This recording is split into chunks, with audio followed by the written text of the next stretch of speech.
Imagine a country where every street corner smells like fresh espresso and lemon rind, where an old stone wall can hold a secret older than your grandparents, and every sunrise looks like it was painted just for you. In the next few minutes, I'll take you to the 10 most beautiful places in Italy, places that will make you want to cancel your plans and leave tonight.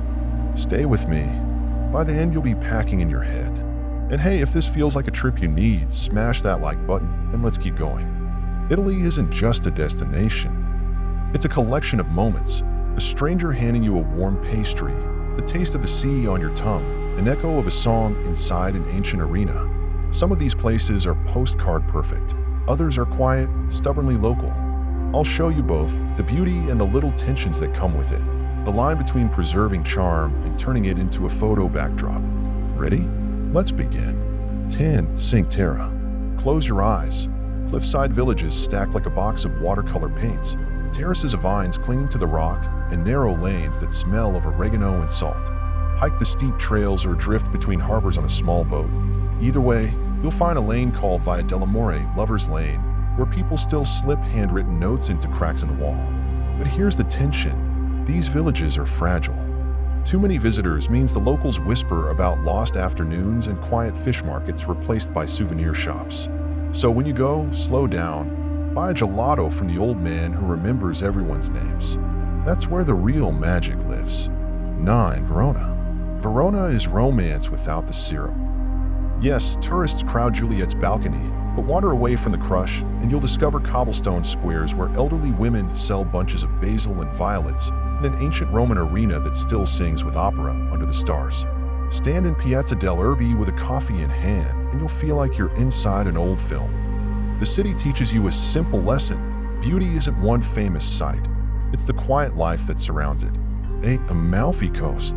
Imagine driving a road that curves like a ribbon along the sea.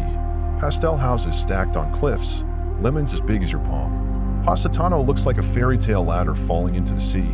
Amalfi's cathedral staircase is a place to sit and watch the world slow down. If you take a boat, the wind will slap your face and the salt will sting, and suddenly the world is immense and small all at once. The conflict. The coast is dramatic, and drama draws crowds. But if you wake early and watch the sunrise paint the cliffs, that private hour will be yours forever. 7. Florence. Florence is heat and marble, and the smell of roasting chestnuts in winter. When you step beneath Brunelleschi's dome, your breath catches. That red tile dome dominates the skyline like a crown. Inside, frescoes stretch like stories, and Michelangelo's David stares at you with carved patience. But Florence asks you to look closer. In tiny back streets, artisans still hammer metal and paint leather by hand. The city is a tension of monuments and makers. Go see both. 6. Sicily. Sicily is a mosaic of flavors and eras. Walk among the giant Doric columns at the Valley of the Temples, and the wind will feel like a time machine. Climb Etna and you'll smell sulfur and wild thyme.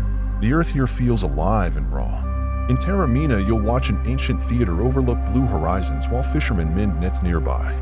Sicily is loud, stubborn, alive, and always reminding you that history is not a textbook but a neighborhood you can touch. 5. Venice. There is no place like Venice.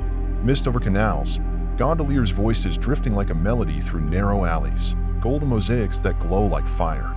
St. Mark's Basilica hides centuries of stories in its domes. The Grand Canal moves like a slow, gleaming river of memory. But Venice struggles. Water rises, crowds surge, and locals move further from the center. So when you're there, walk the back canals, listen to the echo of your steps, and order a cicchetti in a tiny bar where the owner will tell you the city's real stories.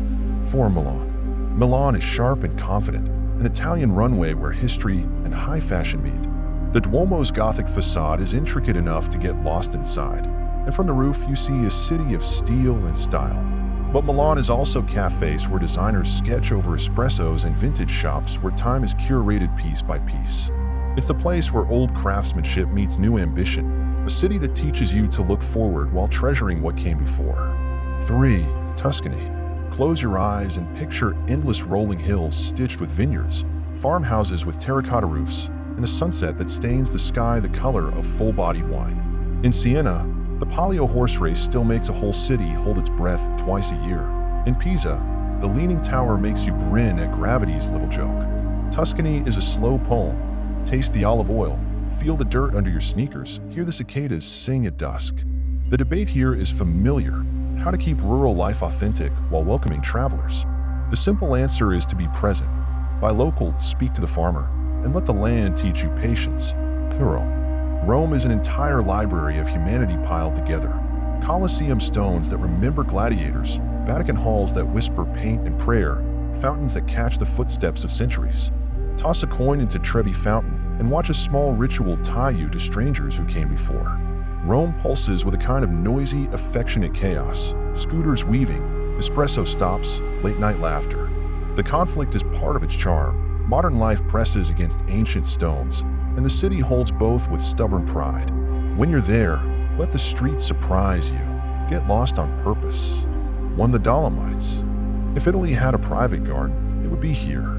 Imagine jagged peaks that cut the sky like sculpted teeth, morning mists lifting off crystal lakes, and mountain lodges where smoke smells of home. Row across Lake Braies and hear the water whisper under your oars. Hike to Cime and feel your lungs, your heartbeat, the absolute stillness of alpine air. The Dolomites are where the world simplifies, and you remember why you love quiet in the first place. This is the place that will make you promise yourself you'll return, and mean it. So there you have it, 10 slices of Italy, each one a different flavor, a different rhythm. Some are loud with history, some quiet with nature. All of them are shaped by people, by fishmongers, artisans, gondoliers, and farmers who keep their places alive. If tourism changes them, the responsibility is on us to show respect, to slow down, to look beyond the camera frame. Travel well, and those places will keep their souls. If this journey made you want to pack a bag or at least book a flight, do this for me. Hit like, subscribe, and tap the bell so you don't miss the next trip. Tell me in the comments, which of these 10 would you visit first? And what would you want to taste when you got there? I'll read every single reply. Thanks for coming along, my friend. See you at the next stop.